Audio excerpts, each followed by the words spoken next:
Combien seront-ils dans les rues? Passeront-ils, comme le 19 janvier dernier, la barre du million de manifestants? Deuxième acte de la mobilisation contre la réforme des retraites aujourd'hui. Jusqu'à 300 rassemblements prévus partout en France. Une grève qui rime avec galère pour des milliers d'usagers des transports en commun. Bonjour Guillaume Dominguez. Bonjour. Vous êtes en direct de la gare Saint-Lazare à Paris pour Europe 1. Alors le trafic est déjà au ralenti sur les lignes de train et de métro. Quelle est la situation à 6h31?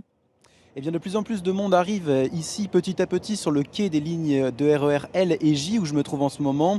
Et face à eux, le grand panneau d'affichage bleu annonce les mêmes mauvaises nouvelles. Plus d'une heure de retard pour chaque ligne. Les trains prévus avant 6 heures ont tout simplement été supprimés. Coup dur pour Brian qui doit se rendre au travail à Versailles ce matin.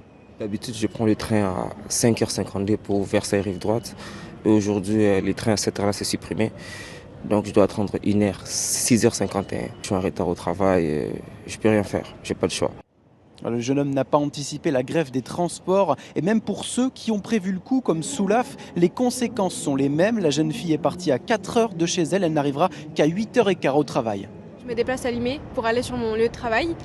Je viens de Viroflay, là. Normalement, j'ai juste à prendre un train d'une heure pour arriver à Mantes-la-Jolie, puis prendre un bus pour aller à Limay. Sauf que là, niveau train, il a été supprimé le matin. Donc je fais un détour par la gare de Saint-Lazare pour prendre un autre train. Ça nous rallonge le parcours de plus d'une heure quand même.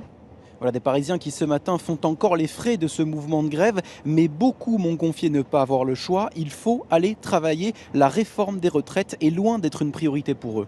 Guillaume Dominguez en direct de la gare Saint-Lazare pour Europe 1. Les trains perturbaient, les avions aussi. Un vol sur 10 annulé chez Air France, 20% des vols supprimés à Orly. Et dans l'éducation, 50% des enseignants de la maternelle au lycée devraient être en grève. Mobilisation également dans les raffineries, les centrales électriques ou à la poste. La police table sur maximum 1 200 000 manifestants, dont 100 000 à Paris.